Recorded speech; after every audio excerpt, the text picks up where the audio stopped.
Good morning, Alex and friends. I'm Grace. Today is Wednesday, August 13th, 2025, and you're listening to Alex's News.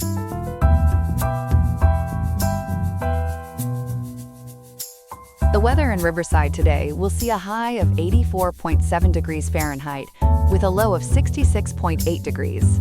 It's a pleasant day, perfect for enjoying some time outdoors. Coming up on today's show, we'll delve into the ongoing reasons behind the Trump Justice Department's investigation into New York Attorney General Letitia James. What's at stake in that high-profile inquiry? We'll also examine why a significant nuclear loan in California is proving to be so surprisingly costly for taxpayers, raising questions about energy policy and public funds. Stay with us for these in-depth stories and more, right here on Alex's News.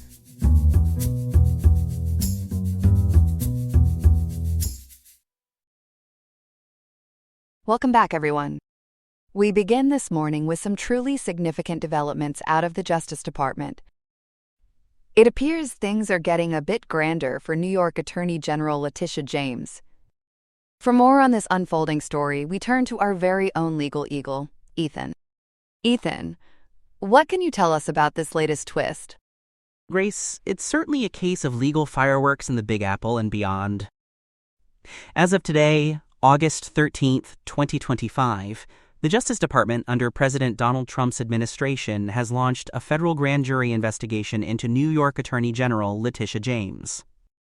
Her personal attorney, Abbe Lowell, has not held back, critically describing this move as a, quote, dangerous escalation, end quote, and an outright, quote, attack on the rule of law, end quote.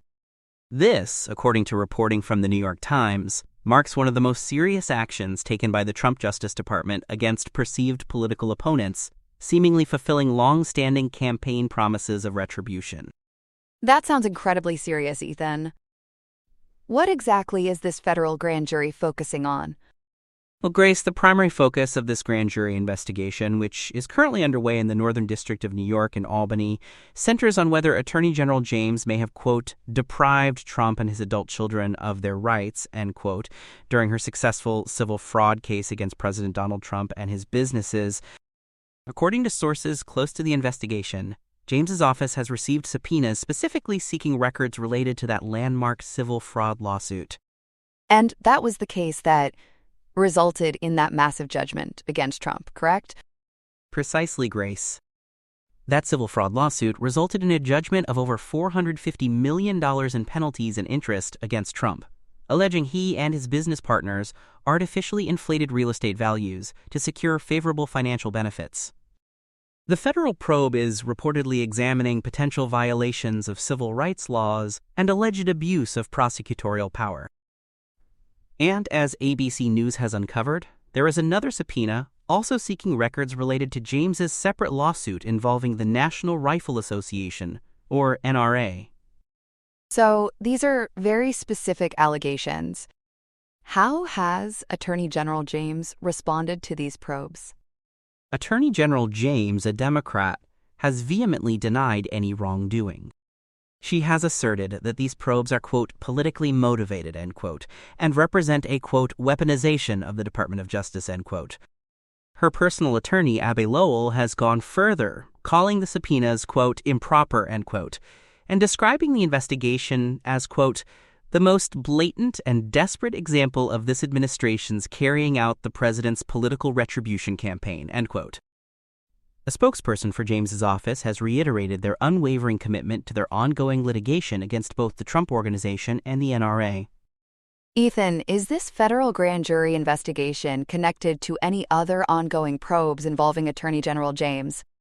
That is an excellent question, Grace, and it's crucial to distinguish them. This federal grand jury investigation is entirely distinct from a separate, earlier criminal probe into James concerning alleged mortgage fraud in Virginia. That particular probe, as has been widely reported by major news organizations, centers on forms James signed in 2023 while helping a niece buy a home, where James indicated it would be her, quote, principal residence, end quote, despite other documents stating it would not.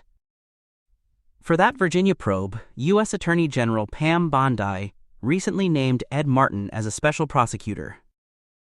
And if I recall correctly, Ed Martin's name has come up in other contexts regarding these types of investigations, hasn't it?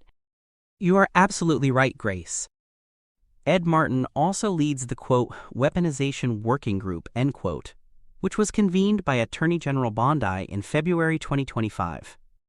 That group's stated purpose is to investigate, quote, federal cooperation with the weaponization by the Manhattan District Attorney Alvin Bragg, New York Attorney General Letitia James, their respective staffs, and other New York officials to target President Trump, his family, and his businesses, end quote. So while Martin's working group has a broad mandate, his appointment here and his leadership indicate a very coordinated effort within the Justice Department to scrutinize her actions. It certainly paints a picture of a wide-reaching strategy.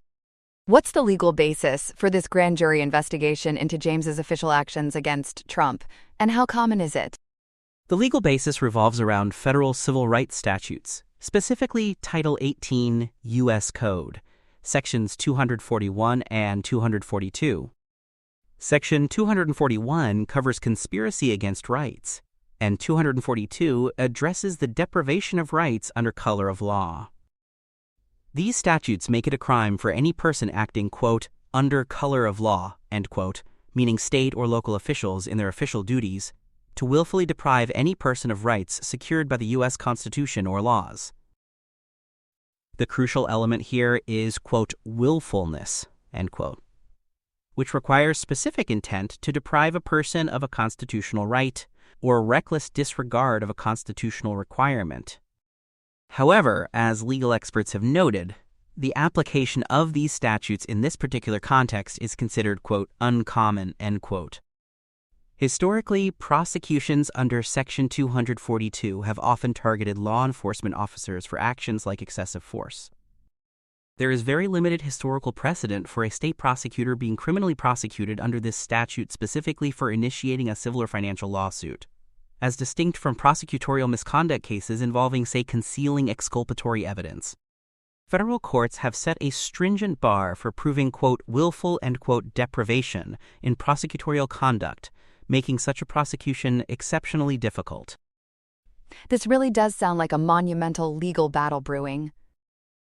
Thank you, Ethan, for breaking down this complex and rapidly evolving story. It's clear that the Justice Department is really turning up the heat on Attorney General James. That was story 1 of 2, and we'll have more news right after this short break. Welcome back, everyone. We turn now to a story out of California where taxpayers could be footing a substantial bill, despite initial assurances. For more, we go to our reporter, Chloe. Chloe, what's the latest on California's investment in PG&E's Diablo Canyon nuclear plant? Grace, it appears California taxpayers face a potential $500 million hit from a state loan meant to keep the Diablo Canyon nuclear power plant humming. This $1.4 billion loan, approved in August 2022, aimed to extend the plant's operation until 2035 years beyond original shutdowns. The idea, as reporting from the Santa Barbara Independent and Ground News pointed out, was to ensure energy stability during the transition to renewables. Diablo Canyon provides about 8% of California's total energy. And if I recall, Chloe, the Newsom administration touted this as a secure investment, fully repayable by federal funds. What happened to those assurances? That's right, Grace.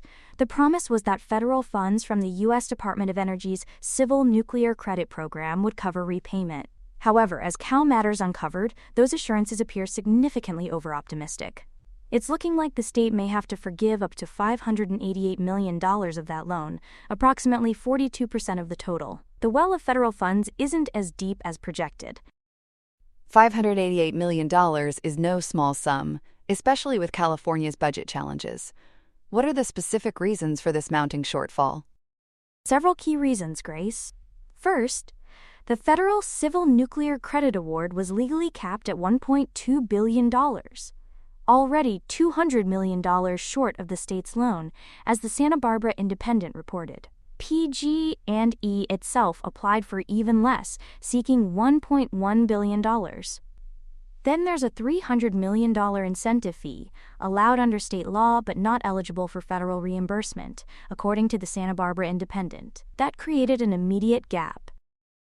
And even what was applied for isn't fully guaranteed? Precisely. Only $741.4 million is guaranteed. The rest is contingent on unlikely conditions. Experts believe the payout will likely be closer to that lower number. Furthermore, PG&E anticipates overspending the loan by about $157 million through next year, and admitted federal awards were never designed to cover the full state loan sum, according to Ground News. That paints a picture of a loan not quite as ironclad as made out to be. Were other repayment sources suggested that haven't panned out? Yes.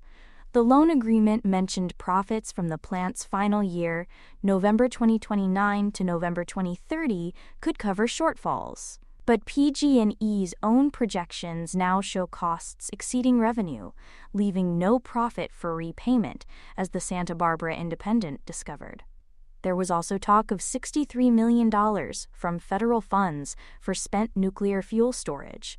But as the Santa Barbara Independent has noted, using those for loan repayment is legally questionable. This sounds like a rather sticky situation. What's been the political fallout? The deficit has drawn sharp criticism, Grace. Matthew Friedman, a lawyer for the Utility Reform Network, or TURN, has bluntly characterized the loan as, quote, not a loan, it's a gift, unquote, as reported by Independent.com. Senator Scott Wiener, chair of the Joint Legislative Budget Committee, has voiced, quote, dissatisfaction at the lack of details available, unquote, according to the Sacramento Bee. In June 2024, his committee even tried to halt a $400 million disbursement, though it was re-added. San Diego Democratic Assembly member Tasha Borner told ABC 10, this situation, quote, undermines public trust, unquote. Given these financial headaches, Chloe, why was this extension so crucial? Were there significant benefits justifying this potential taxpayer loss? Absolutely, Grace. Despite the loan issues, the extended operation offers substantial benefits. PG&E forecasts a net benefit of $3.2 billion for customers due to avoided costs, according to their reports. Diablo Canyon employs around 1,500 people. Environmentally, the U.S. Nuclear Regulatory Commission concluded in June 2025 there's, quote, no environmental reason, unquote, to prevent further operation, and it generates nearly 20% of California's carbon-free power. And how does it help keep the lights on? That's grid reliability, Grace. The California Energy Commission approved the extension in March 2023 to bolster reliability. Diablo Canyon's consistent operation, about 90% of the time, is crucial for stability during the transition to renewables. It supplies 10% of the state's total electric demand, according to PG&E. When you weigh the $588 million potential taxpayer investment against the $3.2 billion in projected consumer savings, the extension offers substantial value. What would have happened if Diablo Canyon had shut down, as originally planned? Costs would have been far higher, Grace, likely in the multi-billions. An analysis cited by ENR.com estimated replacing its power output would have cost approximately $64.8 billion. PG&E's 2025 forecast projected California's energy bills would be an additional $540 million per year for 6 years, totaling $3.2 billion if the plant closed. Governor Newsom asserted that without Diablo Canyon, the state would face blackouts, quote, literally saving California's grid, unquote. The Union of Concerned Scientists projected in 2021 that California's electricity sector would emit an additional 15.5 million metric tons of global warming emissions if Diablo Canyon shut down, primarily from increased reliance on natural gas. So while the loan shortfall is concerning, the alternative was far more dire. Chloe, is this the only instance where California taxpayers are financially assisting PG&E, or is there a broader pattern? It's part of a broader pattern, Grace. Separate from this loan, California has extended significant financial assistance to PG&E through other mechanisms. In 2021, the California Public Utilities Commission approved PG&E's plan to issue up to $7.5 billion in ratepayer-backed bonds to cover past wildfire liabilities, stabilizing the utility after its 2019 bankruptcy. Also, the California Wildfire Fund, a $21 billion fund, helps utilities cover eligible wildfire claims, with half from utilities and half from customers, as reported by Capital Public Radio. So state and ratepayer funds have been flowing to PG&E in various forms. California is deeply invested in keeping its energy infrastructure stable. It certainly sounds like it. Chloe, thank you for breaking down this very complex issue for us. We appreciate your reporting. My pleasure, Grace. We'll be right back after the break. Here's some other headlines. In Washington, the White House is trying to manage expectations for this Friday's high-stakes summit between President Trump and Russian President Vladimir Putin in Anchorage, Alaska. Officials are now framing the meeting as a quote-unquote listening exercise, a significant shift in tone after the president told Ukraine last week to, quote, get ready to sign something. The administration says the goal is for President Trump to simply take the measure of Putin and his seriousness about ending the war in Ukraine, not to strike an immediate deal. The prospect of the one-on-one meeting has worried European allies and Ukraine, who fear being sidelined. To ease those concerns, a video conference is scheduled with European leaders and Ukrainian President Zelensky before the summit. While Washington is putting the brakes on expectations, Moscow is rushing to optimism. News of the meeting sent the Russian stock market to its biggest rally since February, on hopes of de-escalation. Investors are showing a high rate of interest in stocks as a wave of optimism sweeps global financial markets. U.S. indexes, including the S&P 500 and the Nasdaq, shattered records Tuesday after fresh data showed inflation moderating slightly more than expected. This has fueled investor hopes that the Federal Reserve will cut interest rates in September, with traders now pricing in a 94% chance of a cut. That positive sentiment carried over to Asia, where Japan's Nikkei 225 continued its record run and Hong Kong's Hang Seng surged 2.5%. Adding to the good mood is a 90-day truce in the U.S.-China trade war, which has paused the implementation of higher tariffs. Still, some analysts caution the rally has made stocks look expensive, putting pressure on companies to deliver strong profits. In Miami, a celebration of history is colliding with present-day politics. The city's iconic Freedom Tower is set to reopen next month as a museum celebrating the history of Cuban exiles, following a $65 million renovation. From 1962 to 1974, the building served as the Ellis Island of the South, processing hundreds of thousands of refugees fleeing Fidel Castro's regime. However, the reopening comes at what's being called a, quote, sensitive moment, as a recent crackdown on migrants under the Trump administration has stoked fear and a sense of betrayal within the city's Cuban-American community. The administration recently revoked temporary parole for some 300,000 Cubans, leaving many to face detention and possible deportation, a stark contrast to the legacy of welcome the new museum will honor. President Trump's pick to head the agency that handles jobs data is creating a lot of work for his critics. The nomination of E.J. Antoni, an economist from the Conservative Heritage Foundation, to lead the Bureau of Labor Statistics has sparked widespread condemnation from economists across the political spectrum. They fear the move will politicize the agency. The nomination came just hours after the previous commissioner was abruptly dismissed following a jobs report that showed a slowdown in hiring. A report the president claimed, without evidence, was rigged. Critics point to Antoni's history of partisan commentary and attacks on the agency's data. Supporters, however, insist Antoni will ensure the numbers are honest and accurate. The nomination now heads to the Senate, where it is expected to face a tough confirmation battle.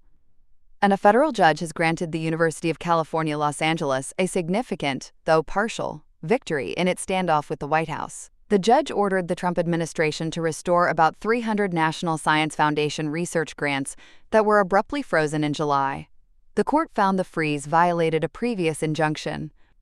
This is all playing out against the backdrop of a larger conflict, in which the administration is demanding a $1 billion settlement from UCLA to resolve allegations of civil rights violations, including failing to address anti-Semitism on campus.